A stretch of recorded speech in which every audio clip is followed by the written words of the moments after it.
mga kapatid na sina Maria Elena Geronimo, Roselia San Martin, Isidro Torres Sr., Isidro Torres Jr., Edelberto Alcain, Joey Piluran.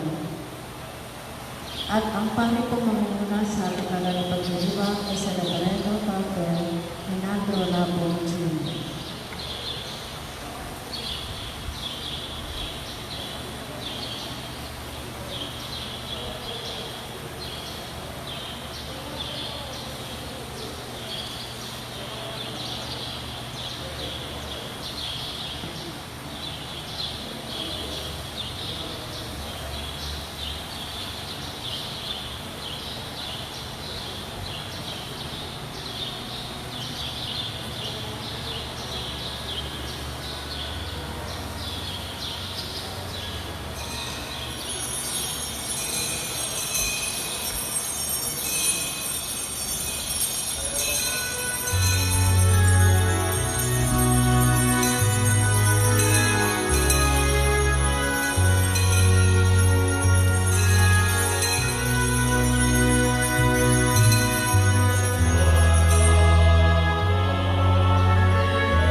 Sa ngalan ng Ama, ng Anak at ng Espiritu Santo. Amen. Subayin niyo ang Panginoon. Mga kapatid, tinipon tayo bilang kaanib ng angkan ng Diyos. Kaya dumulog tayo sa maawaing Panginoong nagpapatawad ng lubos. Sinugong tagapagpagaling sa mga nagsisisi, Panginoon, kaawaan mo kami. Dumating na tagapag-anyayang mga makasalalay magsisi, Kristo, kaawaan mo kami. Nakaluklok sa kanan ng Diyos Ama para ipamagitan kami, Panginoon, kaawaan mo kami. Kaawaan nawa tayo ng makapangyarihang Diyos, patawarin sa ating mga kasalanan at patnubayan sa buhay na walang hanggan. Amen. Sa mga may dala pong palaspas at nais itong pabasbasan, pakihawakan na lang po at itaas para sa panalangin ng pagbabasbas. Ama naming makapangyarihan, ang mga palaspas na ito, gayon din ang mga nasa tahanan at nakikiisa sa banal na pagdiriwang na ito, ay hinihiling namin iyong pagpalain at iyong pabanalin upang sa masaya naming pagbubunyi sa Mesiyas na aming hari, siya'y aming masundan at sa pamamagitan niya'y aming sapitin ang hindi magmamaliw na lungsod ng Jerusalem na kanyang pinaghaharian kasama mo ng Espiritu Santo magpasawalang hanggan. Amen. Maaari na pong ibaba ang mga palaspas. Manalangin tayo. Ama naming makapangyarihan, ginawa mong halimbawang dapat matularan ang tagapagligtas namin naging di iba sa amin. Para ang krus namin ay akuin, pagindapatin mong sa mga pagdiriwang ay aming kamtin ang kanyang ulirang pagkamatiisin at pakikisalo sa pagkabuhay niyang maningning sa pamamagitan niya kasama ng Espiritu Santo magpasawalang hanggan. Amen.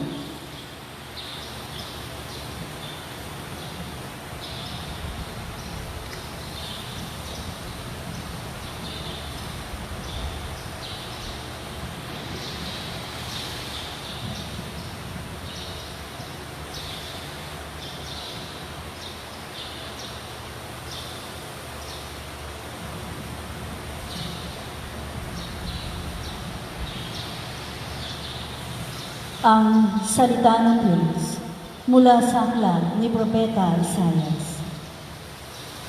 Ang makapangyarihang Panginoon ang nagturo sa akin ng sasabihin ko para tulungan ang mahihina. Tuwing umagay, kanyang binubuksan ang aking pandinig. Nananabik akong malaman kung ano ang ituturo niya sa akin. Binigyan niya ako ng pangunawa. Hindi ako naghimaksik ni tumalikod sa kanya. Hindi ako tumutol ng bugbugin nila. Hindi ako kumibo nang ako'y kanilang insultuhin. Pinabayaan ko silang bunutin ang buhok ko at balbas. Gayon din ang lulhan nila ako sa mukha. Ang mga pagdustang ginawa nila di ko pinapansin, pagkat ang makapangyarihang Panginoon ang tumutulong sa akin. Handa akong magtiis na sampaling parang bato, pagkat aking batid na ang sarili ko'y di mapapahiya. Ang salita ng Diyos. Salamat sa Diyos. Sa salmo ang ating pong itutugon. Diyos ko, bakit naman ako'y iyong pinabayaan? Ulitin po natin. Diyos ko, bakit naman ako'y iyong pinabayaan? Bawat taong makikita, umiiling nanunukso. Palibak na nagtatawa, sinasabi ang ganito. Nagtiwala siya sa Diyos, ngunit hindi siya pinansin. Kung talagang minamahal, bakit hindi intindihin? Diyos ko, bakit naman ako'y iyong pinabayaan? May pangkat na mga buhong na sa aking pumaligid, para akong nasa gitna niyang asong mababangis. Mga kamay ko at paay, butas sa pakong matulis, ang buto ng katawan ko ay mabibilang sa masin. Diyos ko, bakit naman ako'y iyong pinabayaan? Pinaghati-hati nila ang damit ko sa katawan, ang hinubad na tunukay, dinaan sa sapalaran. Huwag mo akong ulilahin, huwag talikdan, Panginoon, o aking tagapagligtas, bilisan mo ang pagtulong. Diyos ko, bakit naman ako'y iyong pinabayaan? Ang lahat ng ginawa mo, ihahayag ko sa lahat. Sa gitna ng kapulungan, pupurihin kitang ganap. Pupurihin ang Panginoon ng lahat ng kanyang lingkod. Sa inyong dakilain, kayong angkan ni Jacob, ikaw bayan ng Israel, ay sumamba at maglingkod. Diyos ko, bakit naman ako'y iyong pinabayaan?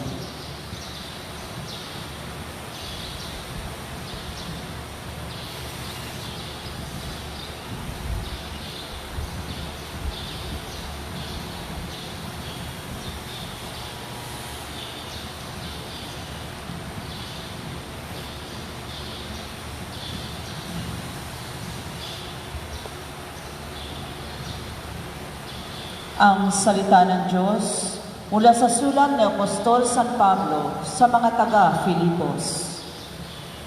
Si Kristo Jesus, bagamat siya'y Diyos, ay hindi nagpilit na manatiling kapantay ng Diyos. Bagkus, Hinubad niya ang lahat ng katangian ng pagka-Diyos. Nagkatawang tao at namuhay na isang alipin. Nang maging tao, siya'y nagpakababa at naging masunurin hanggang kamatayan. Oo, hanggang kamatayan sa krus. Kaya naman siya'y itinampok ng Diyos at binigyan ng pangalang higit sa lahat ng pangalan. Ano pat ang lahat ng nilalang na nasa langit, nasa lupa at nasa ilalim ng lupa ay maninigluhod at sasamba sa Kanya. At ipapahayag ng lahat na si Jesucristo ang Panginoon sa ikararangal ng Diyos Ama. Ang salita ng Diyos. Salamat sa Diyos.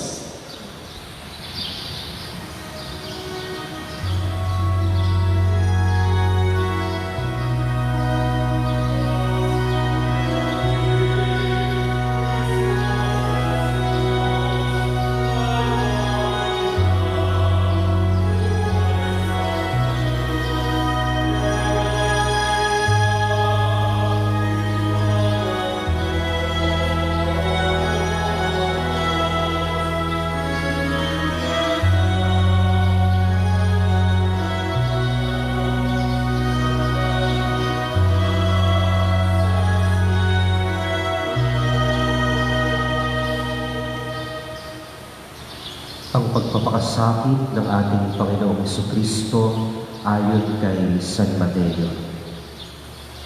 Noong panahong iyon, iniharap si Jesus kay Gobernador Poncio Pilato. Ikaw ba ang hari ng mga Hudyo? Tanong sa kanya ni Pilato. Sumagot si Jesus. Kayo na ang nagsasabi. Ngunit nang paratangan siya ng mga punong saserdote at ng matatanda ng bayan, hindi na siya sumagot, kaya't sinabi sa kanya ni Pilato, Hindi mo ba naririnig ang mga ipinararatang mula sa iyo? ngunit hindi sumagot si Jesus kaputok man, kaya't nagtaka ang gobernador. Tuwing pista ng Paskwa, kinaugalian na ng gobernador ang magpalaya ng isang bilanggo, sino mang mahiling ng taong bayan. Noon ay may isang kilalang bilanggo na nagngangalang Barabas. Kaya't na magkatipo ng mga tao, tinanong sila ni Pilato, Sino ang ibig ninyong palayain ko? Si Barabas o si Jesus na tinatawag na Kristo? alam ni Pilato na inggit ang nagunyok sa kanila na dalhin sa kanya si Jesus. Hindi lamang iyan. Samantalang siya'y nakalungrok sa hukuman, nagpasabi sa kanya ang kanyang asawa, Huwag kang makialam sa taong iyan na walang kasalanan. Sapagkat kagabi, pinahirapan ako ng aking panaginip tungkol sa kanya. ang mga tao na may sulul-sula ng mga punong saserdote at ang matatanda ng bayan na hiningin kay Pilato na si Barabas ang palayain at si Jesus ay ipapatay. Muli silang tinanong ng gobernador, Sino sa dalawa ang ibig ninyong palayain ko? Si Barabas po. sagot nila. Sinabi sa kanila ni Pilato, Kung gayon, ano ang gagawin ko kay Jesus na tinatawag na Kristo? sumagot ang lahat. Ipako sa krus. Bakit? Anong masama ang ginawa niya? Tanong ni Pilato, ngunit lalo pa nilang isinigaw. Ipako sa krus.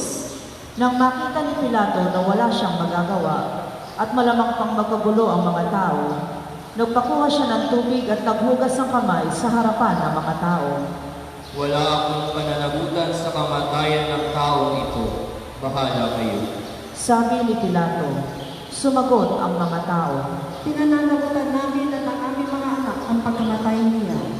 at pinalaya niya si Barabas, ngunit ipinahagupit si Jesus at ibinigay sa kanila upang ipako sa krus. Si Jesus ay dinala ng mga kawal ng gobernador sa pretoryo at nagkatipon ang buong batalyon sa paligid niya. Hinubaran nila siya at sinuotan ng isang balabal na pulang-pula. Nagligaw sila ng halamang matinik at ipinutok sa kanya. Saka pinapaghawak ng isang tambo sa kanyang kanang kamay. At palibak siyang niluhod-luhuran at binati. Mabuhay ang hari ng mga Hudyo. Siya'y pinaglulurhan, kinuha nila ang tambo at siya'y pinaghahampas sa ulo. At matapos kutsain, Kanilang inalisan siya ng balabal, sinuotan ng sariling damit, at inilabas upang ipako sa krus. Paglabas nila ng lungsod, kanilang nakita isang lalaking nagngangalang Simon, isang taga-Sirene. Pilit nilang ipinapasan sa kanya ang krus ni Jesus. Pagdating sa lugar na tinatawag na Golgotha, na nangangahulog ang puok ng bungo, binigyan nila si Jesus ng alak na hilaluan ng apdo. Ngunit nang matikman niya iyon ay hindi ininom. Nang maipako na siya sa krus, pinaghati-hatian nila ang kanyang mga damit matapos magsapalaran, at naupo sila upang siya'y bantayan. Nakasulat sa kanyang ulunan ang sakdal laban sa kanya. Ito'y si Jesus, ang hari ng mga Hudyo. 2 tulisan ang kasabay niyang ipinako sa krus, isa sa kanan at isa sa kaliwa. Nilidak siya ng mga nagdaraan at tatango-tango pang sinabi, Di ba ikaw ang gigiba ng templo at muling nagtatayo nito sa loob ng 3 araw? Iligtas mo ngayon ang iyong sarili. Kung ikaw nga ang anak ng Diyos, bumaba ka sa krus. Kinutyarin siya ng mga punong saserdote, ng mga eskriba at ng matatanda ng bayan. Sabi nila, Iniligtas ang iba, ngunit ang sarili di mailigtas. Di ba siya ang hari ng Israel? Bumabalak siya ngayon sa krus, maniniwala kami sa kanya, nananalig siya sa Diyos, at sinasabi niya siya ang anak ng Diyos. Iniligtas siya ng Diyos kung talaga iniibig siya. at inalimusta rin siya ng mga tulisang ipinakong kasabay niya. Mula sa tanghaling tapat hanggang sa 3 ng hapon ay nagdilim sa buong lupain. Nang mag-3 ng hapon, sumigaw si Jesus. Eli, Eli, lama sabachthani. Ibig sabihin, Diyos ko, bakit mo ako pinabayaan? Narinig ito ng ilan sa mga nakatuyo roon at sinabi nila, Tinatawag niya si Elias. agad tumakbo ang isa sa kanila at kumuha ng espongha. Pinigmak ng maasim na alak, inilagay sa dulo ng isang tambo at ipinasipsip kay Jesus. Ngunit sinabi naman ng iba, Hintay muna. Tingnan natin kung darating si Elias upang iligtas siya. muling sumigaw si Jesus at nalagutan ng hininga. Lumuhod po tayong lahat.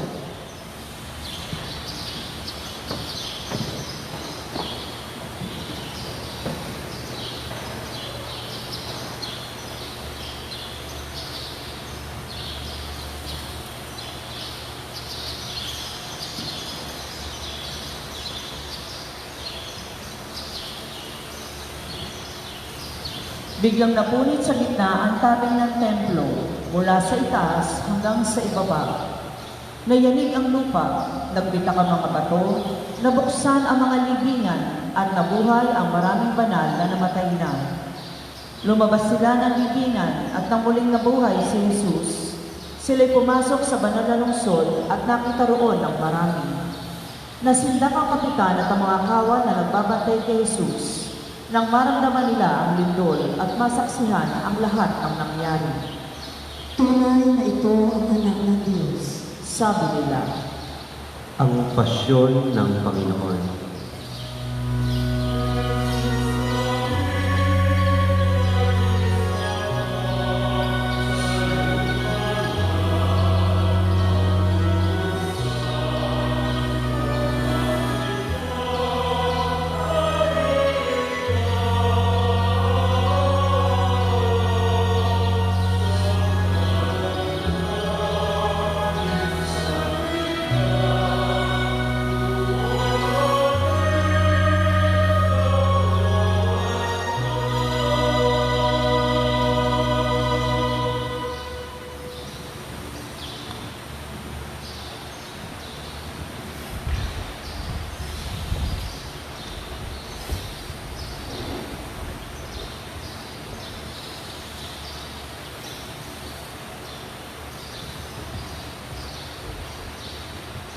Magandang umaga po sa inyong lahat.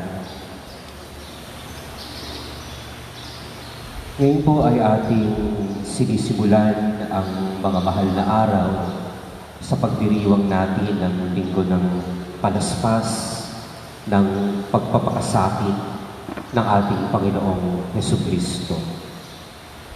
Bagamat hindi natin ginanap ang pagpuprosesyon at tayo ay nanalangin lamang sa simula para sa pagbabasbas ng mga palaspas, ay ipinapahayag natin ang ating paggunita, ang pagkilala sa maringal na pagpasok ni Jesus sa banal na lungsod, kung saan siya nga ay tinanggap ng mga tao sa kanyang kadakilaan habang isinakay siya sa isang asno. Ibinawagayway nila ang kanilang mga palaspas sa kanilang pagsigaw ng Osana sa anak ni David. Osana sa anak ni David, na sa pambungad na panalangin ay narinig din naman natin, o sa pambungad na awit, ipinapahayag ang pagkilala sa kadakilaan ni Jesus bilang anak ni David, bilang isang hari. Alam po ninyo, itong pagpasok ni Jesus sa banal na lungsod ng Jerusalem ay ipinahayag na rin sa atin itong nakaraang linggo. Hindi ba't ang sabi bago si Jesus pumunta ng Jerusalem, ay ipinahayag niya ito sa kanyang mga alagad. Papunta pa nga lang sa Bethlehem, kung saan ay naroon ng kanyang kaibigan na sinabing namatay na raw. Si Lazaro, hindi ba, na kanyang ibinangon, ang kapatid niya na Marta at Maria. Pero nung siya ay papunta ng Judea, nung unay nais siyang pigilan sana ng kanyang mga alagad. Subalit, nung ipahayag ni Jesus ang kanyang paghahangad na talagang makapunta rito, iba't ang sabi ng isa sa kanila, ni Apostol Santiago, sumama rin tayo sa kanya at mamatay na tayong kasama niya. Dahil naroon nga yung banta ng kamatayan. At ang Bethlehem ay hindi naman ganoon kalayo sa Jerusalem. Pero si Jesus ay naglakbay patungong Jerusalem. At alam po ninyo, itong kanyang pagpunta ng Jerusalem ay inilalarawan bilang pag-akyat, yung kanyang paglalakbay. Pag-akyat, dahil sa totoo lang po, ay mataas naman talaga ang Jerusalem. O sabihin na natin, ang malaking bahagi ng Judea kumpara sa Galilea, sa Nazareth, o sa Capernaum, kung saan mas madalas na namalagi ang Panginoon sa kanyang ministeryo. Sinasabing ang Jerusalem daw ay mga nasa 7,000 mahigit katalampakan ang taas, above sea level. Samantalang ang kapatagan ng Galilea ay mga nasa 2,000 feet. Kaya makikita natin yung kaibahan, talagang paakyat pala si Jesus ng Jerusalem. Sa pisikal na kaanyuan, ito ay mataas. Kaya yung pagpasok ni Jesus sa Jerusalem ay pag-akyat. Lalo na, kaya nga po, sinisimulan pa lang natin ang mga mahal na araw. Sa Biyernes ay aalalahanin natin ang pagtataas kay Jesus sa krus. Subalit ang pinakalundo ng ating pagdiriwang sa buong panahon ng Kwaresma, sa mga mahal na araw, ay walang iba kung hindi ang muling pagkabuhay ng Panginoon. Kaya nga ito yung ating tawag sa Kwaresma, 4 na pong araw na paghahanda sa muling pagkabuhay ng Panginoon. Na sa kanyang pag-akyat sa Jerusalem, si Jesus ay itinaas sa krus ng mga tao. Subalit, mas itinaas siya sa kaharian ng langit dahil sa kanyang muling pagkabuhay. Dahil sa kanyang pag-aalay ng sarili. Kaya po ngayong mga mahal na araw, tayo po ay inaanyayahang umakyat din. Umakyat hindi lang sa pisikal na pag-akyat, dahil ano nga ba talaga ang ating aakyatin? Kung hindi yung makiisa kay Jesus, at yung makiisa kay Jesus, lalo na sa kanyang pagpapakasakit at kamatayan, ay nagsisilbing pagpapahayag natin ng ating paghahangad na makaakyat hindi lamang sa banal na lungsod ng Jerusalem, kung hindi sa kaharian ng langit. Na sana sa mga mahal na araw na ito ay makasama tayo ni Jesus sa pag-akyat, sa katahimikan, sa ating pagdarasal, sa katahimikan, sa ating pagninilay, lalo na at mayroon talaga tayong panahon para dito. Dahil hindi naman tayo makalabas at makakilos, makagawa ng mga karaniwan nating ginagawa. Sana nga tayo ay makaakyat kasama ni Jesus. Sa pag-akyat na ito, nito pong Biyernes yata ito, ay sinimulan na pong ipalabas sa Netflix ang isang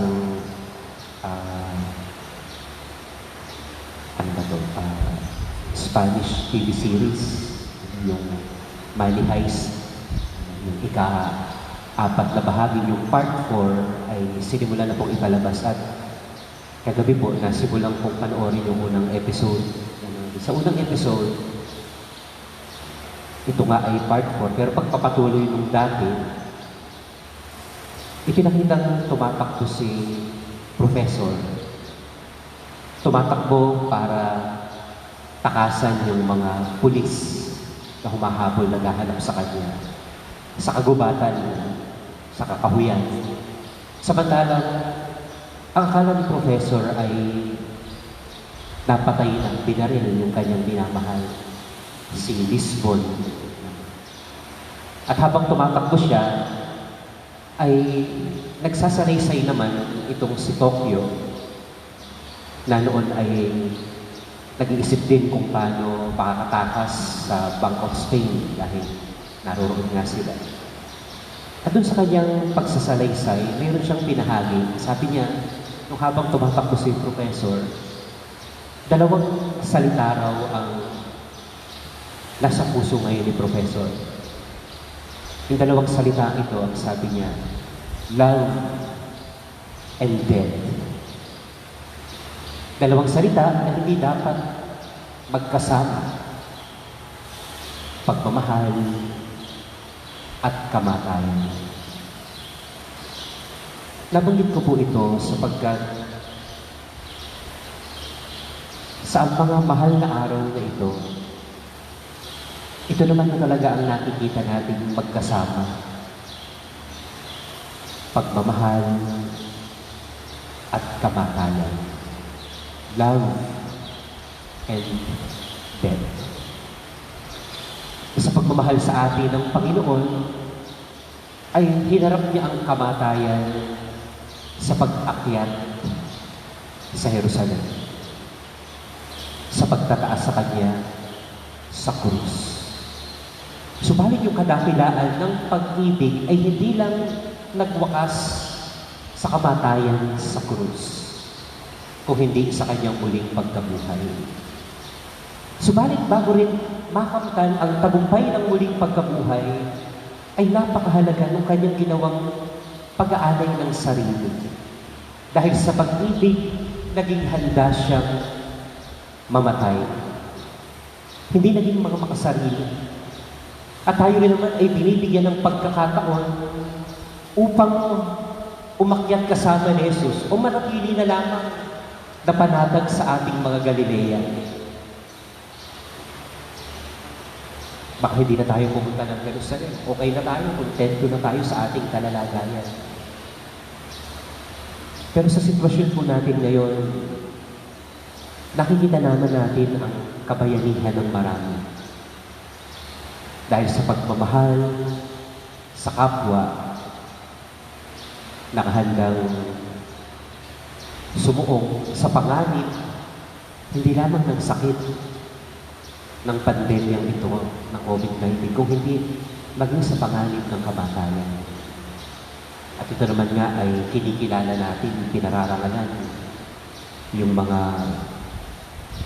health workers at lahat ng kasama nila, mga frontliners. Nung nakaraang linggo nga, ang ating Santo Papa Francisco ay hinikayat ang buong simbahan na ipagdasal ang lahat ng mga frontliners. Nakikita natin yung kadakilaan at kabayanihan nila. Hindi lang naman ito dahil sa ito ay trabaho. Alam natin yun. Dahil pwede naman nila itong hindi gawin.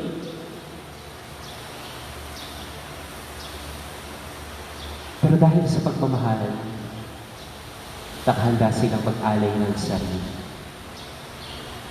Samahan si Jesus.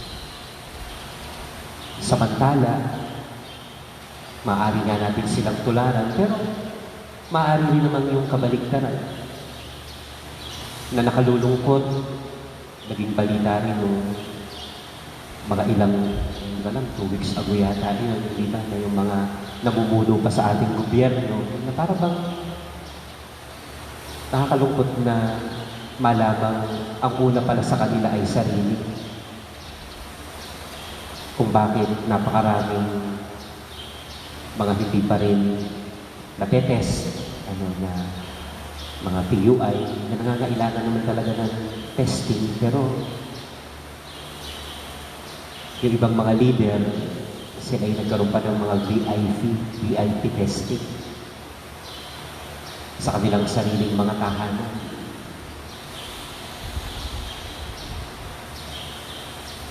Pag-ibig at kamatayan. Sa atin, maaaring, sabi ko nga po, maging panatag na lang tayo, kontento tayo sa kung ano ang kalagayan natin. Meron naman tayong nakakain, pero maaari rin naman tayong gumawa ng mga hakbang para tayo ay makatulong at makapaglingkod sa ating kapwa. Nung bandang simula po nitong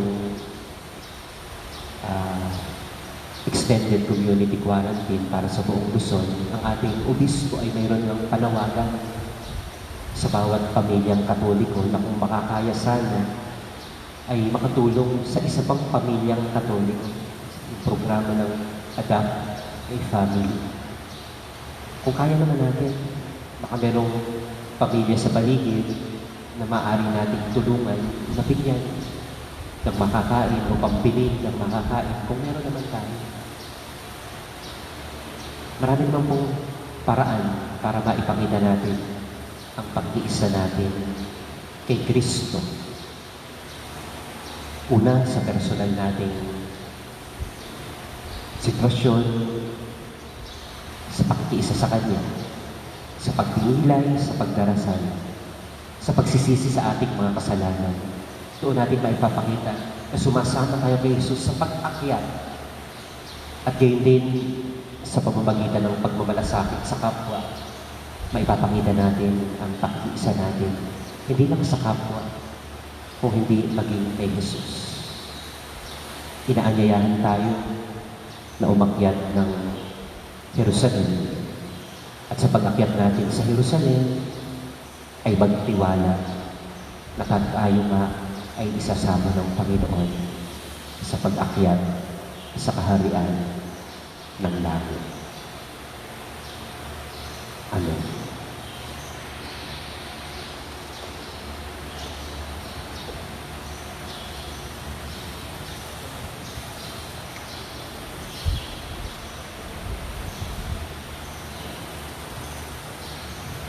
Sama-sama po natin ipahayag ang ating pananampalataya. Sumasampalataya ako sa Diyos Amang makapangyarihan sa lahat, na may gawa ng langit at lupa, Sumasampalataya ako kay Jesucristo, iisang anak ng Diyos, Panginoon nating lahat. Nagkatawang tao siya dalang ng Espiritu Santo. Ipinanganak ni Santa Maria Virgen, pinagpakasakit ni Poncio Pilato. Itinapon sa krus, namatay, inilibing. Nanaog sa kinaroroonan ng mga yumao, nang may 3 araw na buhay na maguli. Umakyat sa langit, nalulog sa kanan ng Diyos Amang makapangyarihan sa lahat. Doon nagmumulang paririto at hukom sa nagbubuhay at nangamatay na tao. Sumasampalataya naman ako sa Diyos Espiritu Santo, sa banal na simbahang Katolika, sa kasamahan ng mga banal, sa kapatawaran ng mga kasalanan, sa pagkabuhay na maguli ng nangamatay na tao, at sa buhay na walang hanggan. Amen. Mga kapatid, manalangin tayo sa Amang Maawain sa pamamagitan ng Jesucristong Panginoon natin. Ating isamo, Panginoon, kaawaan mo kami. Panginoon, kaawaan mo kami. Para sa banal na simbahan, upang kaniyang mabigyan lakas ang mga nanlulumog, madamayan ang mga namimighati, maabot ang mga tumalikod sa Diyos, at gumawa para sa pagkakaisa ng lahat, manalangin tayo sa Panginoon. Panginoon, kaawaan mo kami. Para sa mga nasa kapangyarihan, namumuno sa pamahalaan at mga mambabatas, upang huwag silang maghugas kamay sa mga karahasang nagaganap, kundi gumawa para masugpo ito, manalangin tayo sa Panginoon. Panginoon, kaawaan mo kami.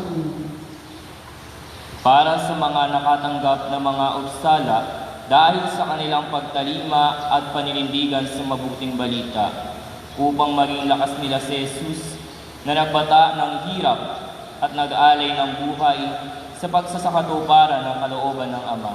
Manalangin tayo sa Panginoon. Panginoon, kaawaan mo kami.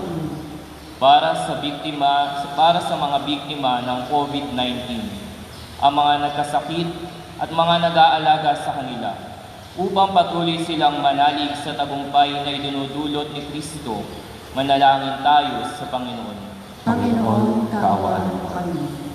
Para sa ating lahat, upang sa panahong ito ng mga mahal na araw, makiisa tayo sa mga gawain sa ating parokya at matumbasan natin ng ibayang pagmamahal ang paghihirap, pagpapakasakit ng Panginoon para sa atin. Manalangin tayo sa Panginoon.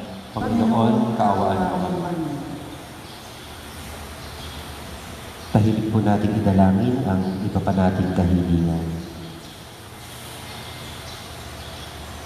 Amang makapangyarihan, ngayong nalalapit na ang pagdiriwang ng trituo ng aming kaligtasan, kami iyong pagbigyan sa aming kahilingan, yayamang kahit na ang iyong anak ay hindi mo itinagkain, maipakita mo lamang ang iyong dakilang pagmamahal sa pamamagitan ni Jesucristo kasama ng Espiritu Santo magpasawalang hanggan.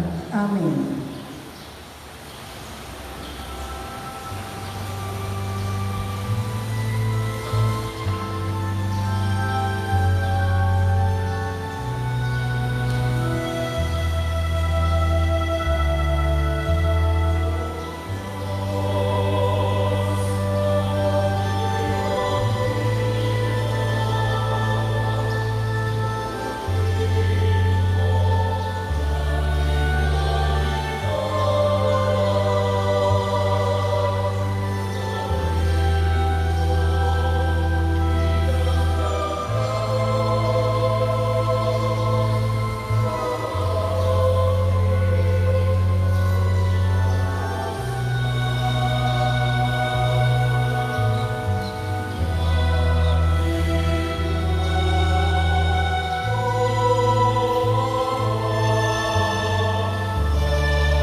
Manalangin kayo mga kapatid upang ang paghahain natin ay kalugdan ng Diyos Amang makapangyarihan. Tanggapin nawa ng Panginoon itong paghahain sa iyong mga kamay, sa kapurihan niya at karangalan sa buong sambayanan niyang banal.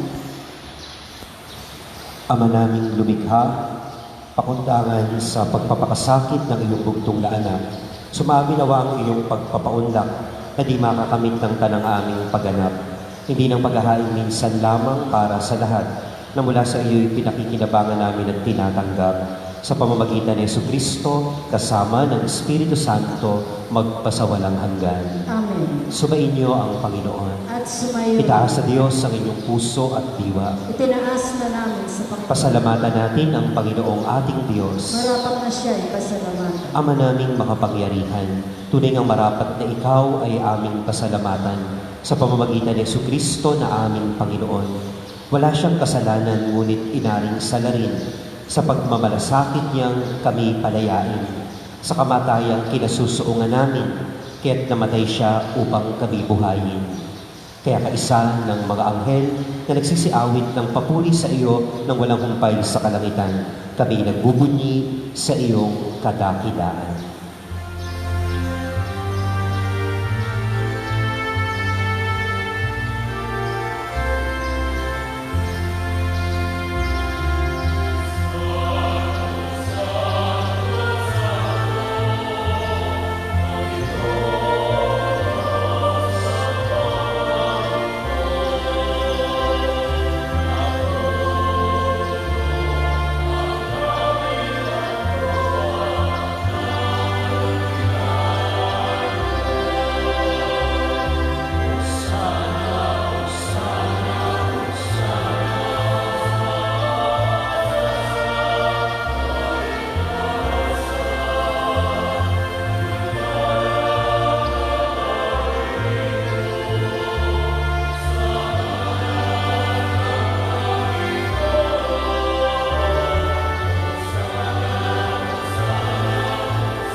Ama naming banal, ikaw ang bukal ng kanang kabanalan.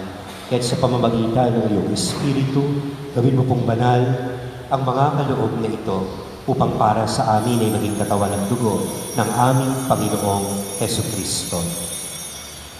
Bago niya pinagtiis ang kusang loob na maging handog, hinawakan niya ang tinapay. Pinasalamatan kaniya. Pinaghati-hati niya iyon, iniabot sa kanyang mga alagad at sinabi, "Tanggapin ninyong lahat ito at kanin. Ito ang aking katawan na ihahandog para sa inyo."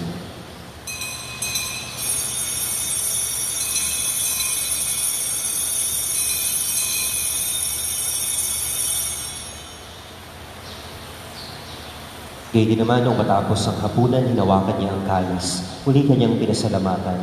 Iniabot niya ang kalis sa kanyang mga alagad at sinabi, "Tanggapin ninyong lahat ito at inumin. Ito ang kalis ng aking dugo ng bago at walang hanggang tipan. Ang aking dugo ay bubuhos para sa inyo at para sa lahat sa ikapagpapatawad ng mga kasalanan. Gawin ninyo ito sa pag-alala sa akin."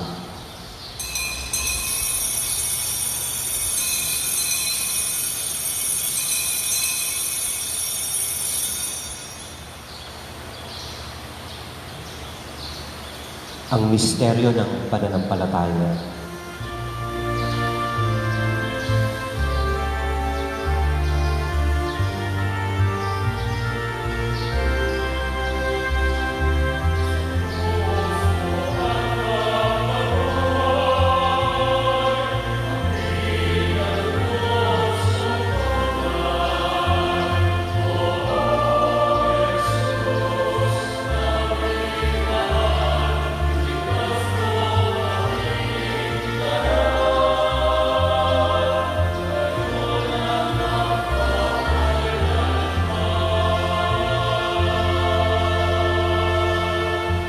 Ama, ginagawa po namin ngayon ang pag-alala sa pagkamatay at muling pagkabuhay ng iyong anak.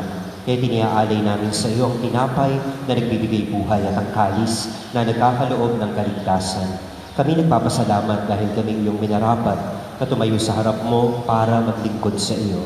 Isinasamo namin kami magsasalo-salo sa katawan at dugo ni Kristo ay mabuklod sa pagkakaisa sa pamamagitan ng Espiritu Santo. Ama, lingapin mo ang iyong simbahang laganap sa buong daigdig, puspusin mo kami sa pag-ibig. Kaisa ni Francisco na aming Papa at ni Dennis na aming Obispo at ng Tanang Kaparian. Alalahanin mo rin ang mga kapatid naming nahimlay na may pag-asang sila'y muling mabubuhay. Gayon din ang lahat ng mga pumanaw. Kaawaan mo po sila at patuloyin sa iyong kaliwanagan. Kaawaan mo at pagindapatin kaming lahat na makasalo sa iyong buhay na walang wakas. Kaisa ng mahal na Birheng Maria na Ina ng Diyos, ang kanyang kabiyak ng puso si San Jose. Kaisa ng mga apostol at ng lahat ng mga banal na namuhay dito sa daigdig ng kalugod-lugod sa iyo. Maipagdiwang nawa namin ang pagpupuri sa ikararangal mo sa pamamagitan ng iyong anak na aming Panginoong Jesucristo. Sa pamamagitan ni Kristo, kasama niya at sa Kanya, ang lahat ng parangal at papuri ay sa iyo, Diyos Amang makapangyarihan, kasama ng Espiritu Santo, magpasawalang hanggan.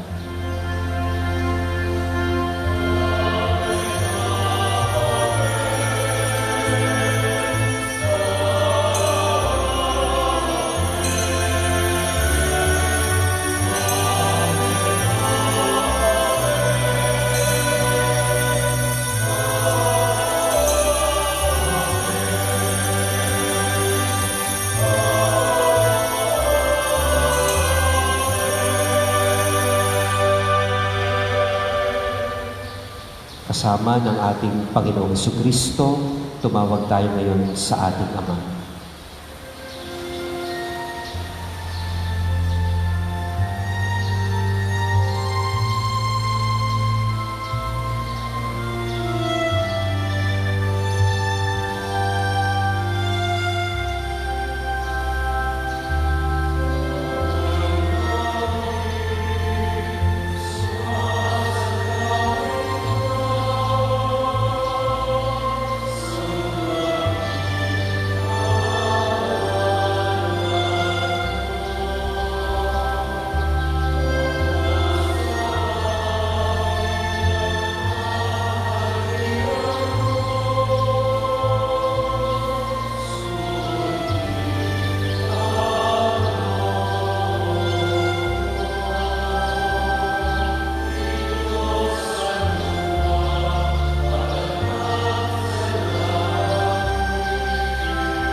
Hinihiling po namin kaniya sa lahat ng masama, pagkalooban ng kapayapaan araw-araw, iligtas sa kasalanan at ilayo sa lahat ng kapahamakan, samantalang aming pinananabikan ang dakilang araw ng pagpapahayag ng tagapagligtas naming si Jesucristo.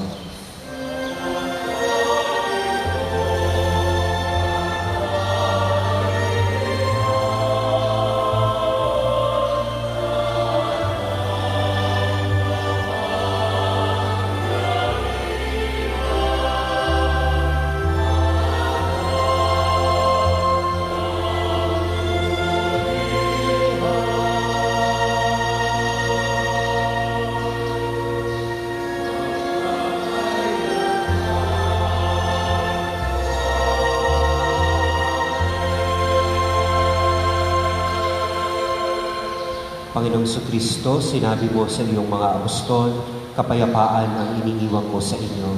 Ang aking kapayapaan ang ibinibigay ko sa inyo.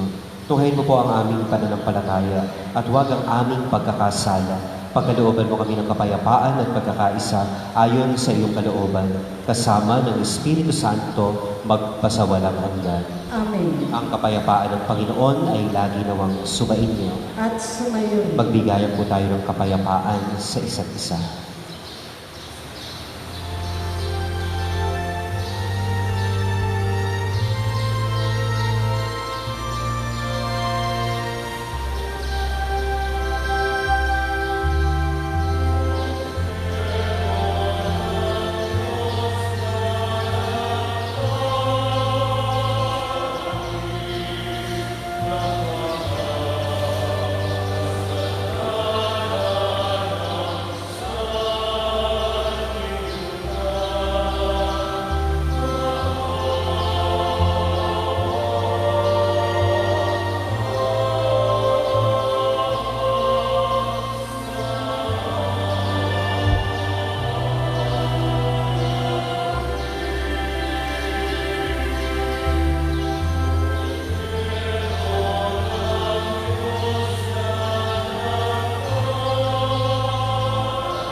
Ito ang kordero ng Diyos.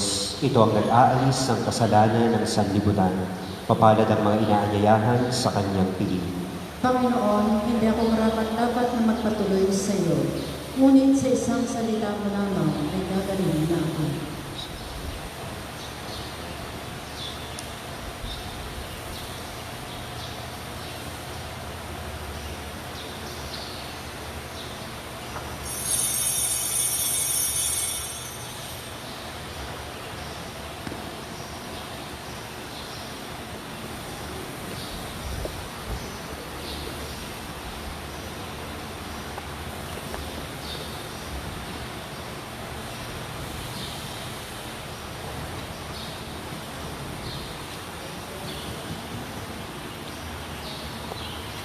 Ngayon po ay darasalin natin ang Act of Spiritual Communion Prayer.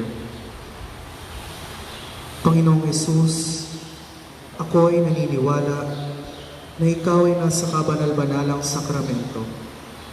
Iniibig kita ng higit sa lahat at ninanasa akong tanggapin ka sa aking kaluluwa. Sapagkat sa mga sandaling ito, hindi kita matatanggap sa sakramento. Tumuloy ka sa Espiritu sa aking puso. Niyayakap kita na para bagang naririto ka na. At inialay ko ng buong buo ang aking sarili sa iyo. Huwag mong hayaang mawalay ako sa iyo. Amen.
At ngayon pa'y dadasalin natin ang orasyong pirata kaugnay ng COVID-19.